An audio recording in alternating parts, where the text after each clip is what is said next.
ababe ngabaphathi bebutho laseZimbabwe ababizwa kuthiwe ngama-retired military generals sebekwenze kwaba mhlophe uhulumeni kaMnangagwa onguye ophethe iZimbabwe okwamanje ukuthi inguquko kusisekelo se-constitution yaseZimbabwe iZANU-PF ephezu kokuguqula i-constitution akukho emthethweni baxwayise iParliament bebhalela ophethe iParliament uSpeaker of Parliament uJacob Mdenda obuya njalo abe ngunobhala weZANU-PF abambiza ngesilungu bethi ngu-Secretary General balobe incwadi beveza ukudangala ngalendlela efuna ukusetshenziswa libandla leZANU-PF kakhulu labo abasekela uMnangagwa ukuthi batshintshe i-constitution bangatholanga imvumo ebantwini. Ngilibingelele Mahlabezulu obala indaba lamhlanje nguHloniphani Ncube kumbe ocubungula indaba nguHloniphani Ncube uMhlabane. Abebutho leZimbabwe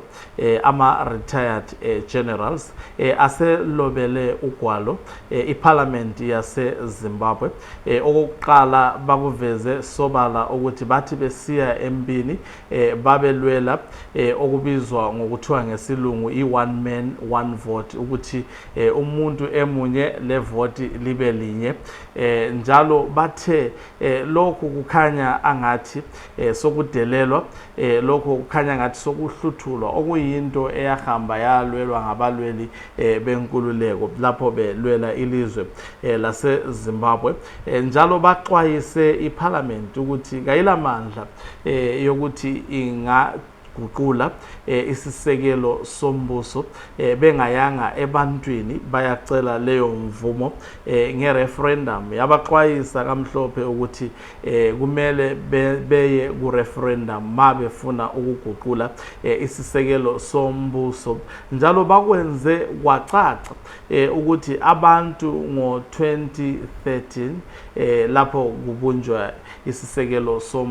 sombuso banikeza ibutho igunya lokuvikela isisekelo sombuso okubizwa kuthiwe yi-constitution bathi leyo mvumo eyanikezwa ibutho lamhlanje ingeke yahluthulwa ngumbuso ngabameli bamabandla eParliament kumele ukuthi ma imvumo leyo ihluthulwe ngabantu okuyibo abakhuluma kwacaca ukuthi ibutho yilo elinikezwe imvumo yokuthi livikele isisekelo sombuso bethi bekhupha umnumzana Robert Gabriel Mugabe ngo-2017 bebekwenza lokho ngoba bevunyelwe yi-constitution ka-2013 eyiyo eyabunjwa njalo yadalwa ngabantu bakwenze kwacaca njalo ukuthi labo balesabelo ku-ZANU-PF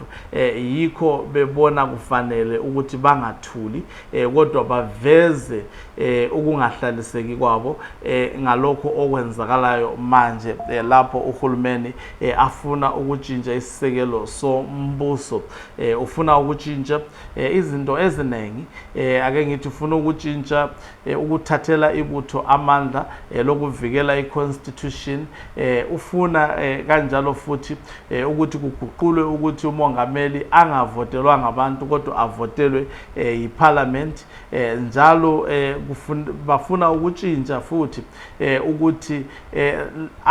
abachuchisi kuma-courts aseZimbabwe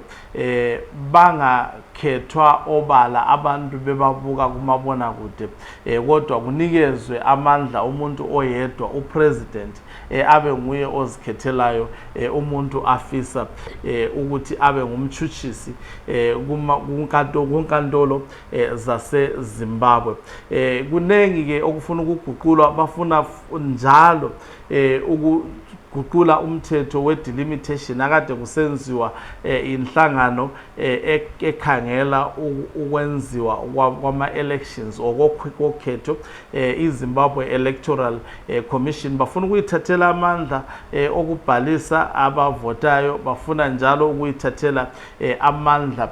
okudala izigaba okumele kuvotwe kuzo esingakuthi ngesilungu constitutional delimitation. Kuchoni ke lokho okuvezwe ngabaphathi bezebutho. Lokhu kuveza sobala ukuthi ibutho jikelele laseZimbabwe ngoba ekuqaleni emalangeni adlulileyo abantu bebelomqondo ukuthi nguChiwenga yedwa omelana lokuguqulwa kwe-constitution. Lokho sokuveze ukuthi hayi ayisuye Chiwenga yedwa, ababephethe ibutho ababaliselo Chiwenga, oValerio Spanda, ama-air marshals ababephethe ibutho elindiza emoyeni, bonke labo bame ngezwi linye ukuthi isisekelo sombuso singeke satshintshwa ngabantu abavotelweyo ukuthi baphathe okweminyaka emihlanu. Cha, kumele babuyele ebantwini. Lokho kungaguqulwa okutshintshwe ngabantu bakwenze kwacaca ke ababephethe ibutho, njalo bakwenze kwacaca ukuthi abasoke nje babuke izinto zisenzakala, bazolwisa ngamandla abo onke ukuthi lento ingaphumeleli. Kusho ukuthi isimo elizweni asimanga kakuhle kakhulu, njalo kusho ukuthi izinto kazihambi njengokufisa kukaMnumzana uEmmerson Tambutso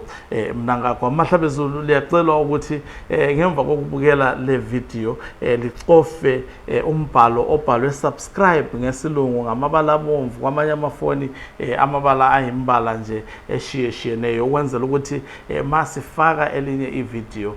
lenelise ukuthi ke libuke izindaba zethu. Olibalela kumbe olicubungulela lezi ndaba nguHloniphani Ncube. Sizobe nje sifake imifanekiso kule video kulibonisa ukuthi lokho esikhuluma ngakho yilokho. Ake ngibonge bakwethu, sidibane njalo kwelizayo kuyona le i-channel yamahlabezulu, i-channel yabantu. Ake ngibonge bakwethu.